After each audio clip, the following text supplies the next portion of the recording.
Good morning, friends.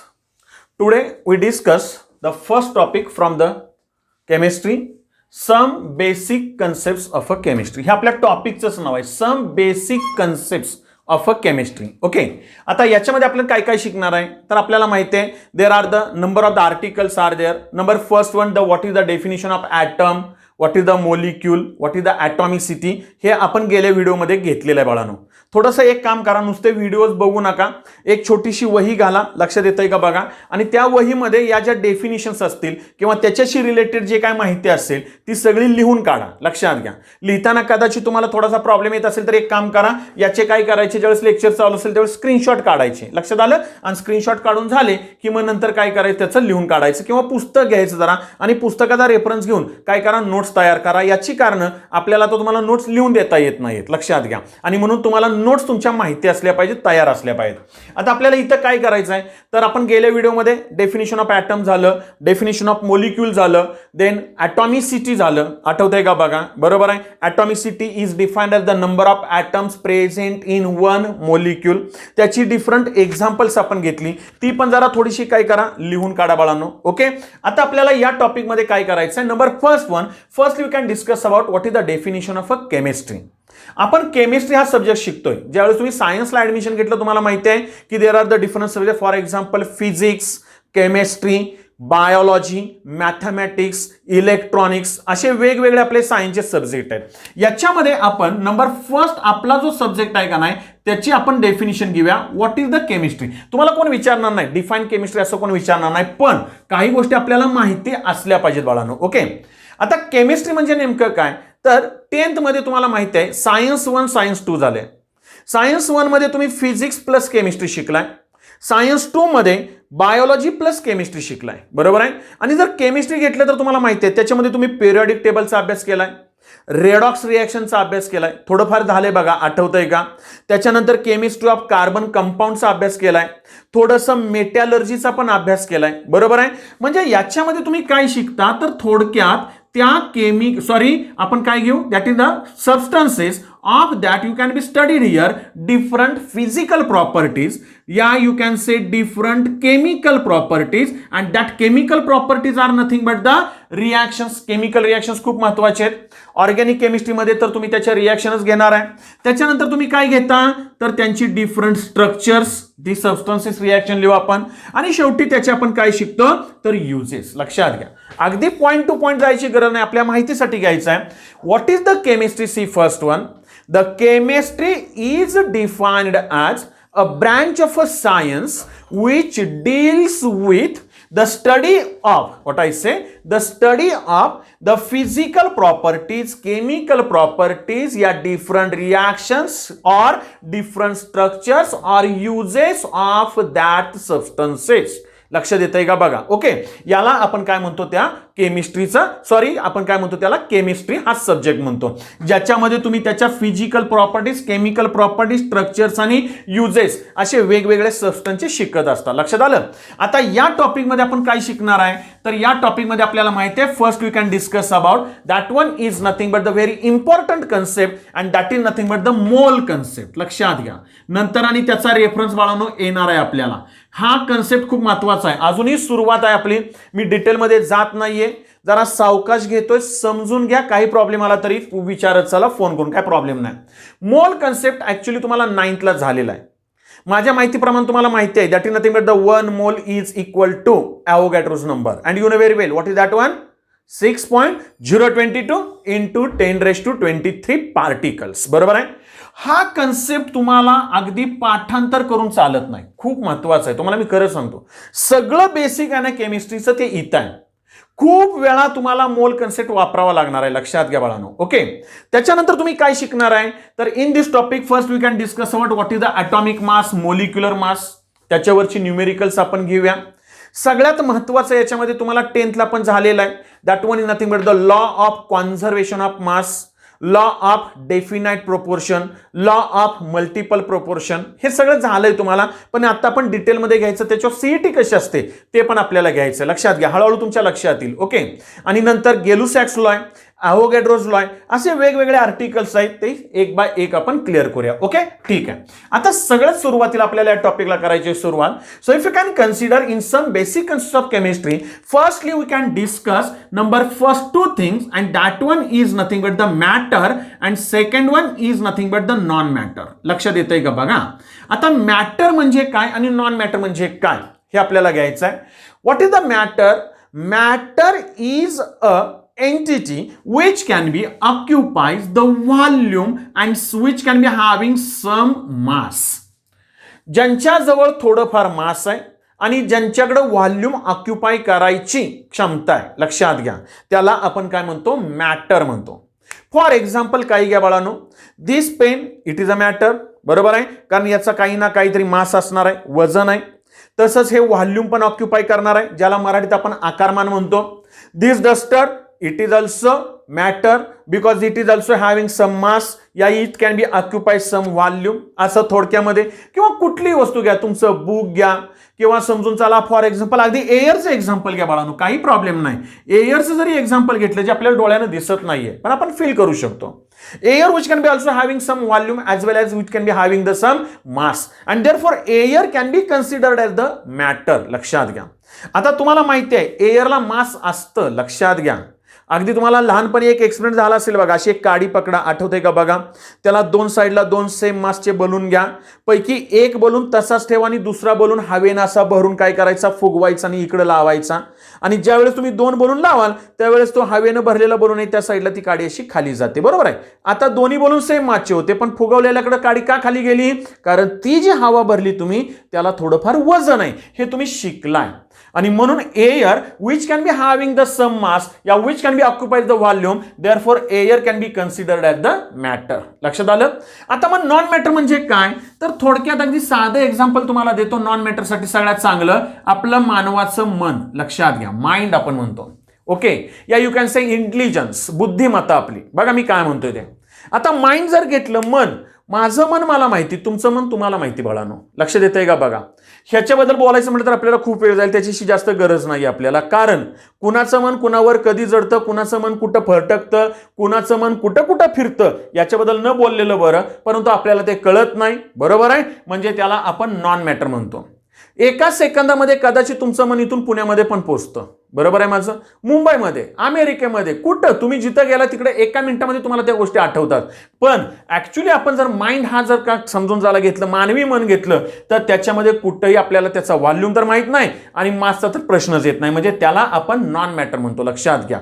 थोडक्यात आपण intelligence म्हटलं, बुद्धिमत्ता, ही सुद्धा कशामध्ये येते? तर नॉन मॅटरमध्ये. आपल्याला नॉन मॅटरची गरज नाही, आपल्याला मॅटर पाहिजे. आता number next one, that matter which can be classified into this different types. Okay, आता हा जो आपण चार्ट लिहिलेला इथं, तो चार्ट व्यवस्थित काय करून घ्या, याचा स्क्रीनशॉट काढून घ्या आणि प्लस बघा मी काय म्हणतोय, हे वहीमध्ये आहे असं लिहून घ्या. लक्षात येत आहे. आता इथं काय करायचं? First one, matter can be classified into main two types that are the pure substances and second one is nothing but the mixtures. लक्षात आलं. आता ह्या सगळ्या टर्म्स तुम्हाला झालेल्या आहेत बाळांनो. मिक्सचर, मिक्सचर म्हणजे ज्याला आपण मराठीमध्ये मिश्रण म्हणतो. आता इंग्लिशमध्ये आपल्याला पेपर लिहायचा आहे त्यामुळे इंग्लिश आपल्याला महत्वाचं आहे. आता आपण ही साईड नंतर घेऊया. See first one, mixtures. What is the mixtures? The mixtures again classified into two types, homogeneous mixture and heterogeneous mixture. For example देतो, जरा थोडंसं लक्षात येत आहे का बघा. Suppose when you can consider the NaCl which can be dissolved in water. पाणी घ्या आणि त्याच्यामध्ये NaCl that is the sodium chloride and that one is nothing but the salt.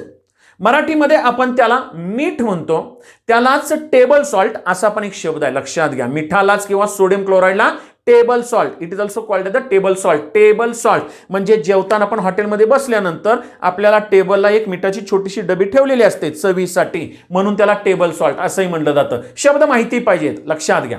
आता NaCl प्लस वॉटर घेतलं, काय होईल रे बाळांनो?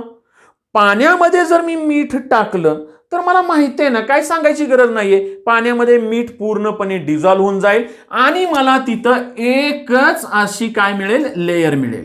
म्हणजे याच्यामध्ये समजून चला मी इथं NaCl प्लस वॉटर घेतलं तरी एकच असं मला पारदर्शक असं सोल्युशन मिळतं, बरोबर आहे.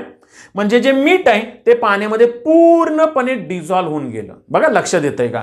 आणि समजून चला, फॉर एक्झाम्पल जर मी असं घेतलं, शुगर प्लस सॉल्ट, दोन्ही सॉलिड आहेत, लक्षात घ्या, दोन्ही सॉलिड आहेत.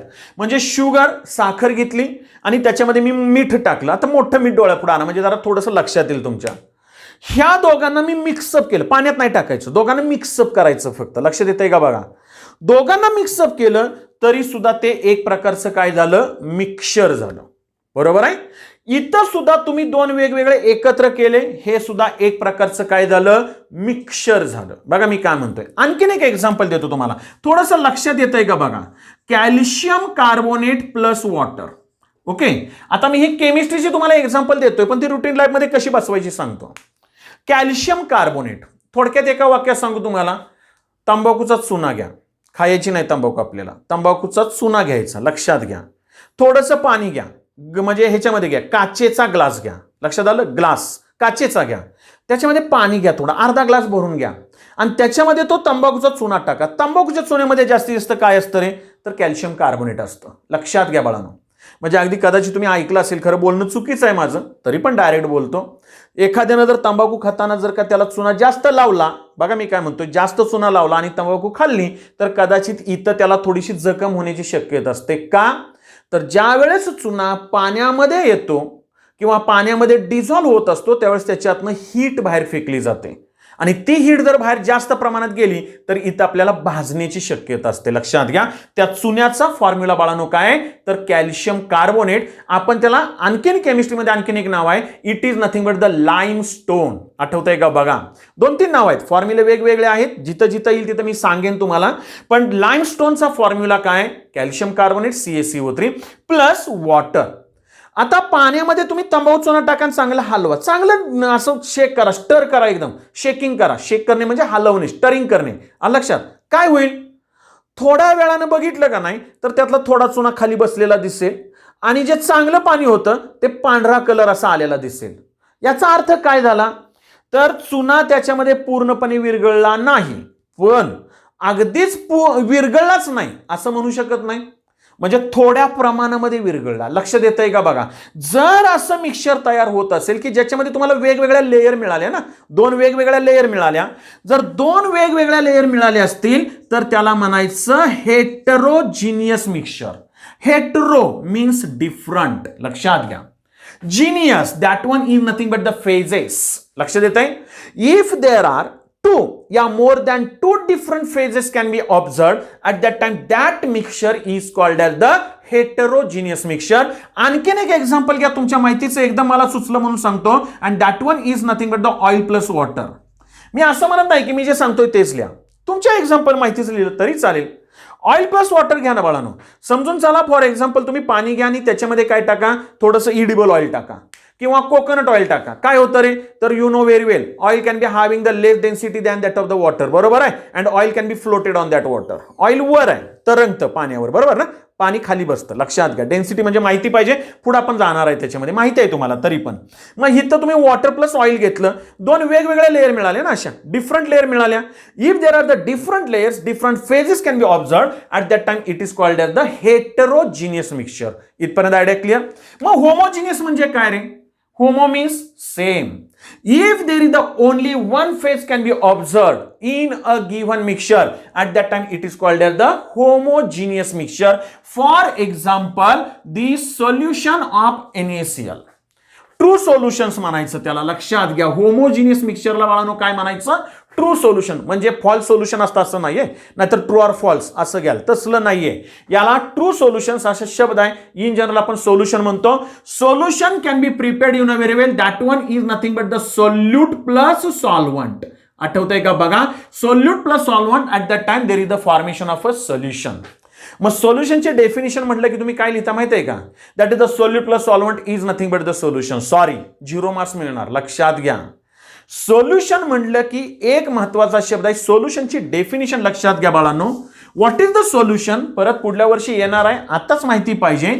Solution is defined as homogeneous mixture of, what I say, solution लिहून ठेवा तुमचं तुम्ही ऐकतच. Solution is defined as homogeneous mixture of 2 or more than 2 substances. बघा मी काय म्हटलं, होमोजिनियस मिक्सचर हा शब्द महत्वाचा आहे. Homo means same.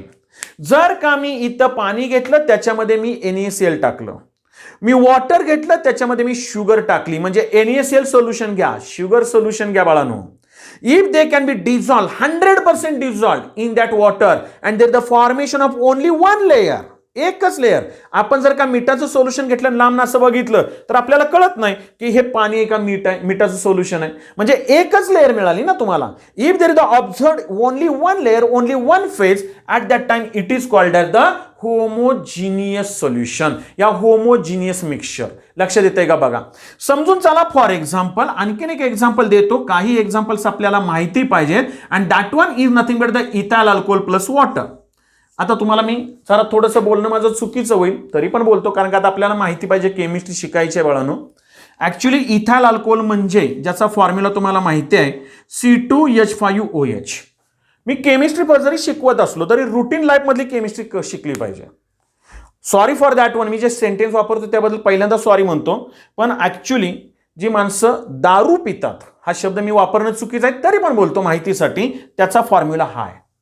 Only one alcohol is there and which can be used for the drinking purpose, and that one is nothing but the ethyl alcohol.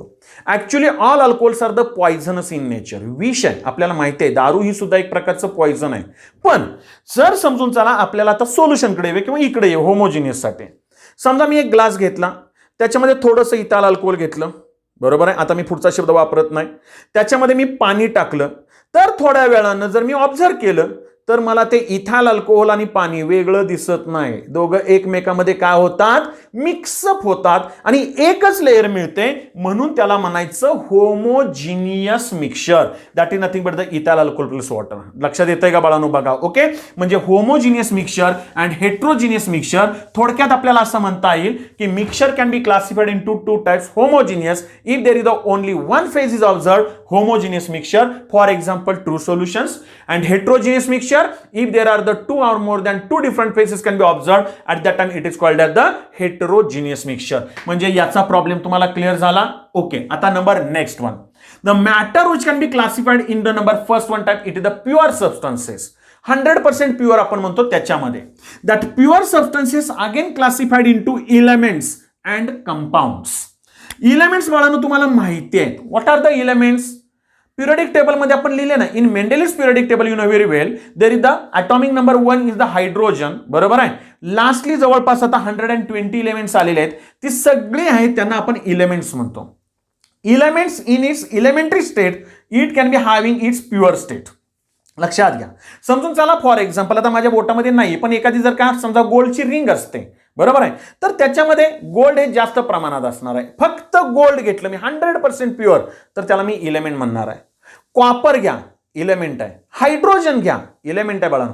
Oxygen घ्या, element आहे. म्हणजे थोडक्यात काय, तर elements are that substances, what I say, या elements cannot be broken into another 2 types by applying any physical or chemical method. म्हणजे element तुम्ही घेतला तर समजून चला. फॉर एक्झाम्पल 100% गोल्ड घेतलंय बघा, फक्त गोल्ड. गोल्डचा फॉर्म्युला काय आहे, तर it is nothing but the Au, ज्याला आपण ऑरम म्हणतो. आणि त्या गोल्डला तुम्ही परत समजून चला प्रेशर अप्लाय करा, बघा मी काय म्हणतोय, किंवा त्याच्यावर आणखीन एक्स्ट्रा काहीतरी एखादी फिजिकल प्रॉपर्टीज अप्लाय करा, फिजिकल फोर्स अप्लाय करा, किंवा त्याचं समजून चला दुसऱ्या बरोबर रिएक्शन करा, केमिकल रिएक्शन करा, केमिकल फोर्स अप्लाय करा, तरी सुद्धा त्याचा जो सिम्बॉल आहे तो Auच राहणार आहे. 100% प्युअर, त्याला म्हणायचं एलिमेंट. याच्यामधून तुम्हाला दुसरं काहीच मिळणार नाही. लक्षात येतंय का बघा, त्याला एलिमेंट म्हणायचं. एलिमेंट, डिफाइन एलिमेंट, असं एका मार्काला आपल्याला डेफिनेशन विचारू शकतात. The elements are nothing but that one which cannot be broken into 2 parts, what I say, yeah, 2 different you can say elements in by applying physical or chemical forces. इथपर्यंत idea clear. त्याला आपण काय म्हणतो, elements म्हणतो बाळांनो. आणि compound म्हणलं की साधं एक्झाम्पल घ्या, and that one is nothing but the water.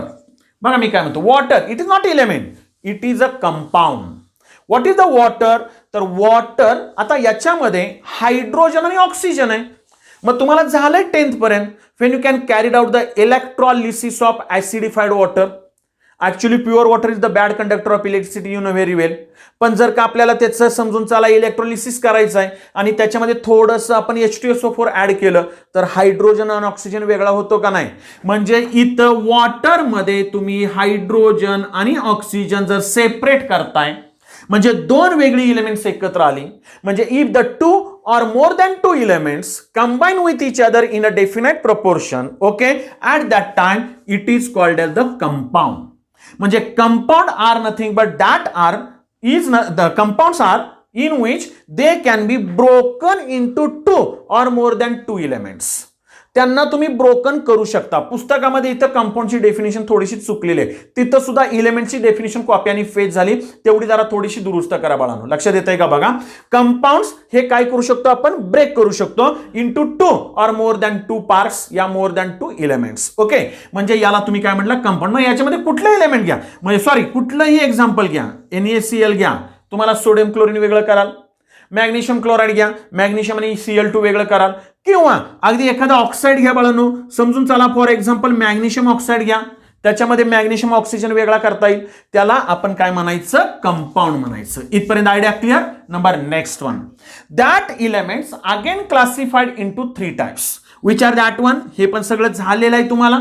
Metals, non metals and metalloids. See first one, metals. जास्त वेळ नाही घालवत, यू नो व्हेरी वेल.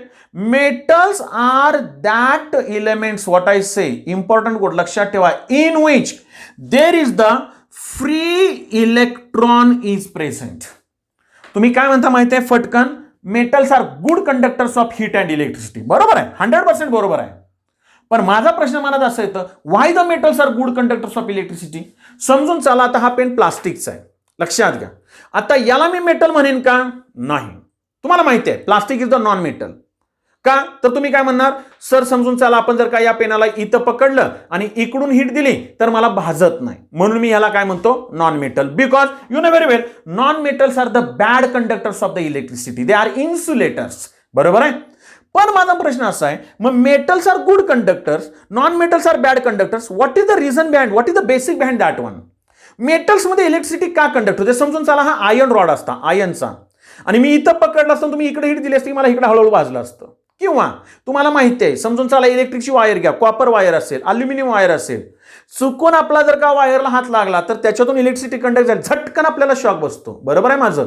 याचं कारण त्याच्यामध्ये बाळांनो काय असतात? मेटल्समध्ये फ्री इलेक्ट्रॉन्स असतात, and that free electrons are responsible to conduct the electricity या टू कंडक्ट द हीट. आणि म्हणून metals are good conductors of heat and electricity. लक्षात आलं? Metals are ductile in nature. Metals having malleability, ज्याला मराठीमध्ये ductile, ductility, तन्यता, तार तयार करता.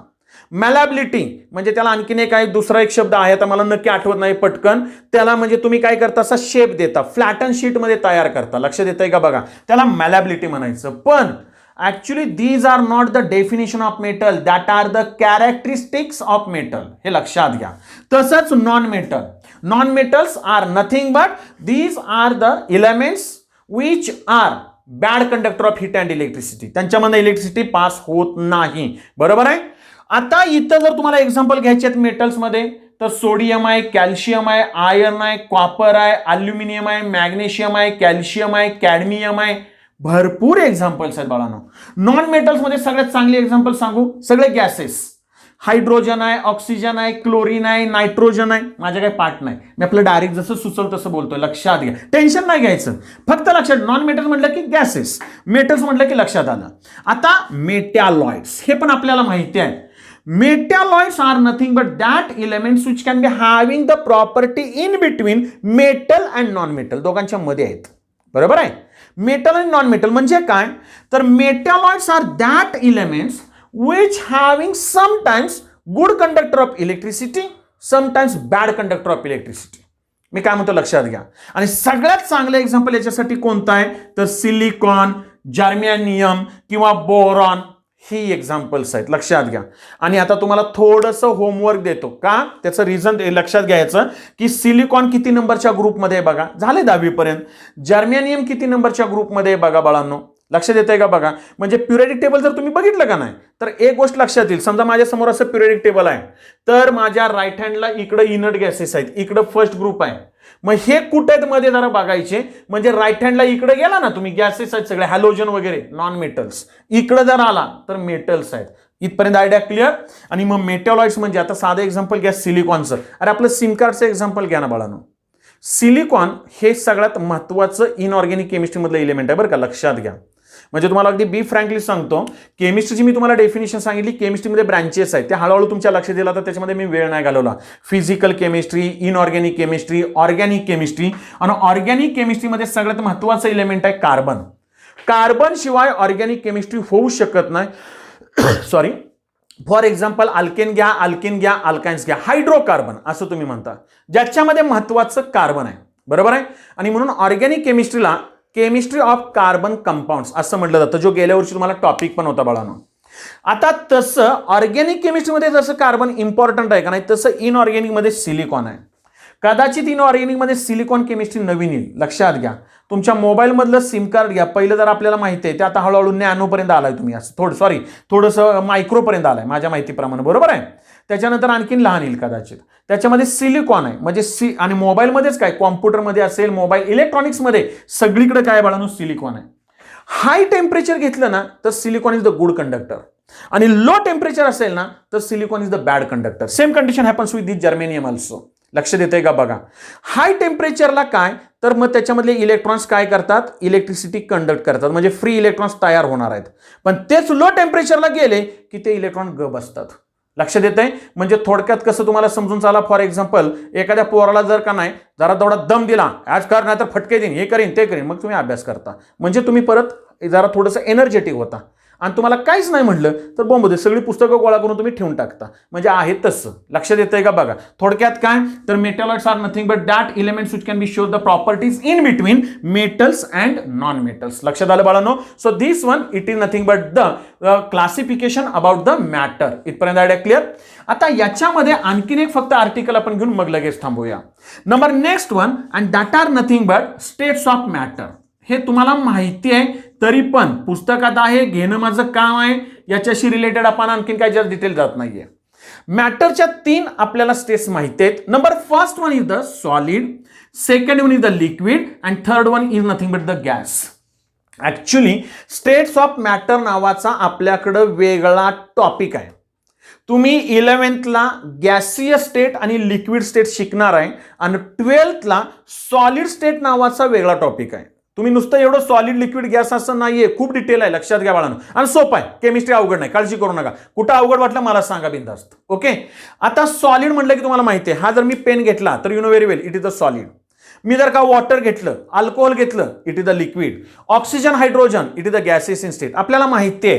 पण समजून चला सॉलिड म्हणजे नेमकं काय, लिक्विड म्हणजे नेमकं काय आहे, आणि गॅसियस स्टेटमध्ये नेमकं काय आहे, याचा जर विचार केला ना तर काही गोष्टी आपल्याला थोड्याफार माहिती असल्या पाहिजेत बाळांनो. ओके. स्टेट्स ऑफ मॅटरमध्ये आणखीन डिटेलमध्ये जाईन मी. फक्त एक सांगतो, कुठलाही सबस्टन्स आहे तर तो बनतो कशापासून, एकतर ऍटम पासून किंवा मोलिक्यूल पासून, बरोबर आहे. जर त्याच्यातले ऍटम्स किंवा मोलिक्यूल, ज्यांना आपण पार्टिकल्स म्हणूया, ते जर असे एकमेकाला टाइटली बाइंड असतील, एकमेकामध्ये जर का असे समजून चला फोर्स ऑफ अट्रॅक्शन जास्त असेल, एकत्र बांधलेले असतील, तर त्यांना म्हणायचं सॉलिड्स. लक्षात घ्या. म्हणजे force of attraction is much more greater than that of the force of repulsion. At that time, that physical state is called as the solid. If you can consider that particles which can be away from each other, slightly away from each other, they can be having some distance, but even though they are in contact with each other, पाणी त्याच्यामधले molecules थोडेफार लांब आहेत, लक्षात घ्या, पण एकमेकाच्या contact मध्ये at that time that stage is called as the liquid state. म्हणजे इथं force of attraction is less than that of this one. Force of attraction in liquid is less than that of the solid. Force of repulsion is greater between the molecules than that of the solid. लक्षात येतंय का बघा. म्हणजे याला तुम्ही liquid म्हणताय. Number next, if the molecules या particles which can be having its free existence, प्रत्येक जण आपापल्या मनाचा मालक, कोणी कुणाच्या बापाचं ऐकत नाही. मी माझा म्हणजे H2 जर मी घेतला तर एक H2 आणि दुसरा H2 अजिबात एकमेकाचं ऐकत नाहीत, एकमेकापासून लांब असतात, एकमेकामध्ये बॉन्डिंग नाही, त्याला म्हणायचं गॅसियस स्टेट. म्हणजे in this state the force of repulsion is much more greater while the force of attraction the very less. At that time it is called as the gaseous state. लक्षात येते बाळांनो. आणि जर का तुम्ही टेम्परेचरचा प्रेशरचा जर effect घेतला ना तर जरा आठवत असेल तर बघा पटकन बोलतोय. The solid can be having a very little effect of temperature and pressure, while the liquid can be having the moderate effect of temperature and pressure, while the gases can be having much more effect of the temperature and pressure. का तर temperature वाढवलं की गॅसचा volume वाढवतो, pressure जर तुम्ही वाढवलं समजून चाला त्याच्यावर तर त्याचा व्हॉल्यूम कमी होतो. तसं इकडं होत नाही. या पेनावर मी किती प्रेशर अप्लाय केलं तर याचा शेप चेंज होणार नाही, याचा व्हॉल्यूम चेंज होणार नाही, त्याला म्हणायचं सॉलिड. म्हणजे याच्या डिटेलमध्ये आपण स्टेट्स ऑफ मॅटर मध्ये जाऊया. ह्या 3 स्टेट्स आहेत आणि आणखीन एक माहिती आहे का बघा, याच्याबरोबर 4थी स्टेट आलेली आहे and that one is nothing but the plasma. माझ्या माहितीप्रमाणे टीव्ही मध्ये तुम्हाला माहिती आहे प्लाझ्मा टीव्ही. मग मी आता काही जास्त डिटेल त्याच्यामध्ये जात नाहीये. इथपर्यंत आपली जस्ट सुरुवात झालेली आहे. नेक्स्ट टाइमला आपण आणखीन याच्या डिटेलमध्ये जाऊया. Thank you very much.